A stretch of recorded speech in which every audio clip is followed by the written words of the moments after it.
la Cámara de Diputados, San Cristóbal. Bueno, muchísimas gracias, agradecido por la invitación que me hicieran. El más joven de los que estamos aquí, para mí es un gran honor. Pero cerca de mí, más o menos. ¿Qué contraste ahí? No, yo no le estoy diciendo viejo a ustedes. Ustedes son jóvenes con edad acumulada. Exacto. Por eso dije soy el más joven. Yo hago que me tinto, a veces como George Clooney. Miren, vamos a poner un poco en contexto, quiero ponerlo en contexto desde la parte del diputado, del legislador, porque en el Congreso de la República Dominicana reposa el proyecto de ley de modificación 8701, que aquí mi colega senador, aunque yo tengo un nivel más bajo en la Cámara de Diputados, pertenecemos a esa comisión bicameral. Usted tiene el mismo nivel que yo. Esa comisión bicameral que estudia esa modificación de la ley de manera integral, que contempla el sector laboral, el sector salud y el sector de las pensiones de los dominicanos. Y también formo parte de la comisión especial en la Cámara de Diputados que se crea para la ley transitoria que provoca la erogación de este 30% de los fondos. Son cosas distintas. Una cosa es trabajar la reforma integral y otra es la modificación de la ley, porque la propia ley dice cómo se deben erogar los fondos y se necesita una ley transitoria para ese reclamo ciudadano del 30%. Y en este periplo que nosotros hemos hecho de las vistas públicas, es un proceso natural de las modificaciones de las leyes o de la creación de las leyes. Nosotros hemos recorrido cerca del 75% de la población dominicana. Cerca del 75%. Nos falta el Gran Santo Domingo, que será en los próximos días, allá en la Asamblea Nacional, y nos faltaría el Nordeste, de escuchar a la gente, escuchar. Y a mí me sorprende enormemente, muchas veces, personas que uno no se imagina que tienen esa capacidad, pero como decían aquí ahorita, el dominicano es sabio e inteligente, que probablemente esa gente se sepa mejor la ley que nosotros los que estamos llamados a reformarla por cómo explican técnicamente cada punto de esa ley.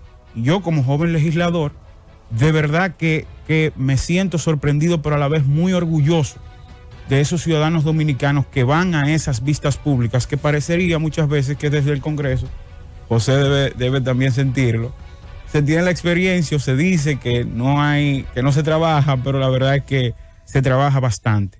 Y hay 3 ejemplos que a mí me gusta tocarlos para referirme a este tema, porque al final yo soy un representante. Hay cosas buenas, hay cosas malas, hay puntos que tenemos que asumir con mucha responsabilidad. El primer caso fue un señor de Asua que dijo: yo tengo 52 años, yo no consigo trabajo en el sector privado. El sector privado dice que aporta el 70 y que yo el 30 de las cotizaciones, pero es mentira. Porque cuando el empresario cuantifica cuánto le va a dar de salario a cada quien, también contempla ese 70 que va a dar. Y si me tenía que pagar 35,000 pesos, me paga 33, porque lo otro él lo va a tener que dar a la de impuestos por ese 70 que supuestamente él lo aporta, pero al final me lo rebajan a mi salario. Y yo tengo 52 años de edad y yo sé trabajar. Yo no consigo empleos en el sector privado. Pero para yo poder empezar a retirar mis fondos de pensiones, yo tengo que esperar a los 60 años. A los 60 años yo estoy muerto. Otro caso de Magalis en San Cristóbal, una joven que trabajaba en un salón formal aquí en la capital. La conozco porque es mi territorio. Me dice: yo tengo 43 años. En este último año de pandemia yo perdí mi empleo. Con esos chelitos que yo tengo ahí, yo pongo un salón en San Cristóbal y emprendo. Yo tengo que tener la decisión de sí o no. Porque es probable que yo con esto pueda vivir, porque cuando llegue a los 60 tampoco voy a estar vivo. Y hay un caso que a mí me impactó considerablemente, que es el de Diloné, en la vista pública que hicimos en Santiago.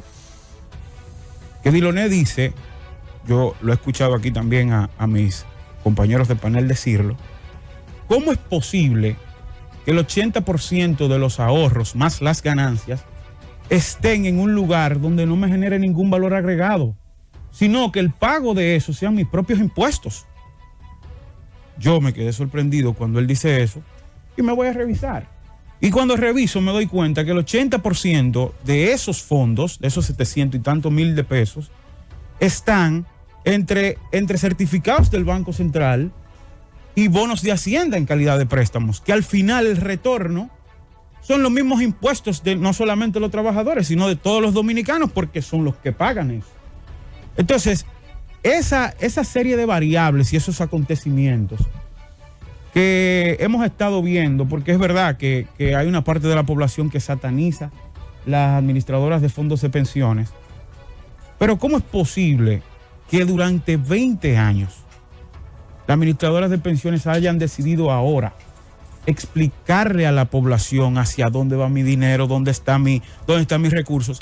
Y esa realidad es lo que ha provocado lo que yo siempre digo, un problema de legitimidad social de las administradoras de pensiones. Y por eso es que hay gente en su legítimo derecho que reclama ciertas formas o que se cierren las cotizaciones, pero además hay un punto que a mí me gusta bien tocarlo, que es que a partir de abril, al menos yo me he dado cuenta, yo no sé si ustedes, es que ha iniciado la presión de la sociedad para el retiro del 30% de sus ahorros, porque ve esto como una esperanza, la única salida. Y cuando chequeo, que veo ese tema de presión, veo las noticias, analizo las redes sociales y me voy dando cuenta que es que a partir de esa fecha que se desactivan los programas sociales que se activaron en emergencia para mitigar el problema pandémico. Esos 192,000 desempleados, como decían aquí ahorita, que según el Banco Central en enero vi que eran 200,000, lo preocupante es que 3 de cada 4 son mujeres, y eso es lo que ha provocado ese fase 1, que era para las personas que dejaron de estar empleados, ese fase 2, que era para las personas que estaban suspendidos o que la mitad lo pagaba el empleador y la otra mitad lo pagaba esto. Entonces, esta serie de acontecimientos es lo que provoca esta presión, y yo como legislador, yo como representante de la sociedad, yo entiendo perfectamente a los expertos sobre temas económicos, sobre ciertos temas, aunque el gobierno, si sumamos lo que se ha erogado el último año para la ayuda social, asciende más que este dinero.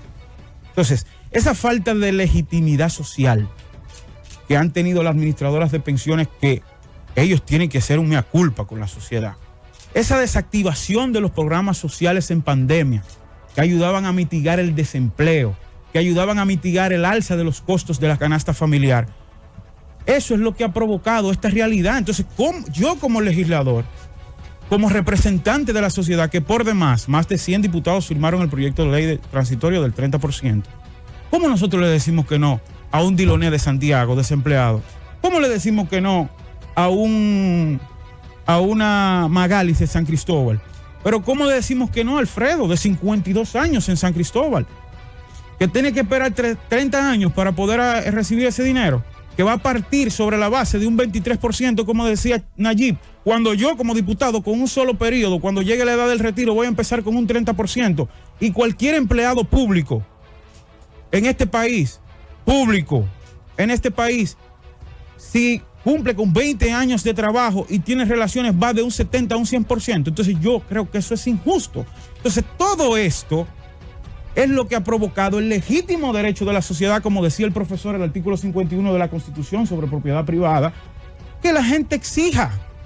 Entonces nosotros como legisladores, al final, lo que tenemos que buscar los mecanismos de poder provocar que la gente avance con este tema, porque los fondos que nosotros tenemos, que esos trabajadores tienen, lo ven como su esperanza, porque no tienen alternativa por la desactivación de los programas sociales y otras cosas que el gobierno ha dejado de hacer. Y es solo una parte.